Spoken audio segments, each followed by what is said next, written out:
If we can fix the ports at the same time the factories start recovering from COVID in Southeast Asia and commercial airline traffic as Southeast Asia comes back, opening up more cargo space in the belly of these planes for semiconductors, inflation will cool down dramatically. Supply chains aren't so much broken as they are chaotic and idiotic.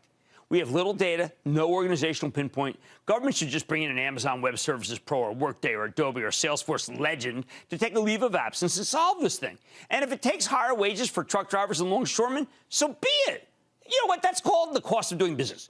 We know people will work for higher wages even when the conditions aren't ideal or are suboptimal. I remember going up to the Bakken Shale during the great North Dakota oil rush of 2011. It was a gazillion degrees out there, dry as a bone. Better than the minus 30 that hit the place that winter, though. There was nothing there, nothing to do just the job, no amenities. There was a McDonald's. That's really about it.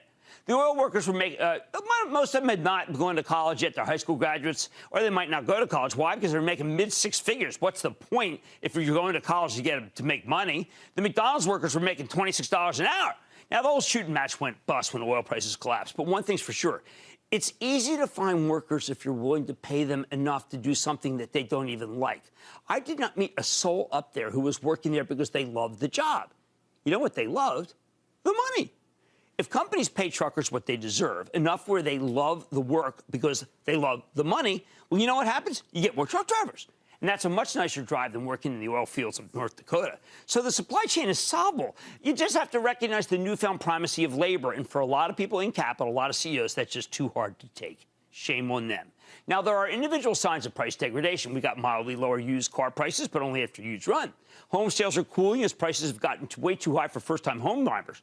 That will ultimately lead to lower home prices. Last week, we heard from Kraft Heinz that we had to get used to higher prices across the board for foodstuff. And what happens this week? Corn collapses. What a bumper crop. That's the kind of nonsense that occurs when everybody wants to raise prices, and you got some guy from Kraft Heinz saying it's all going to hell, and then corn peaks and goes down.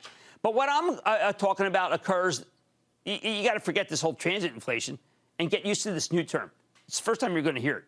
It's called peak inflation. Turns out we don't need the Federal Reserve to destroy the economy in order to save it from inflation. With enough time, capitalism is going to solve the problems on its own. The bottom line, how about this? Be patient. Don't panic. We're getting there. The seeds of deflation are being planted as we speak, and the blossoms, and remember, I'm a gardener, and the blossoms will soon be self-evident to all but those who want to bet against you, the Fed, and capitalism. Don't miss a second of Mad Money. Follow @Jim Cramer on Twitter. Have a question? Tweet Cramer. #MadTweets.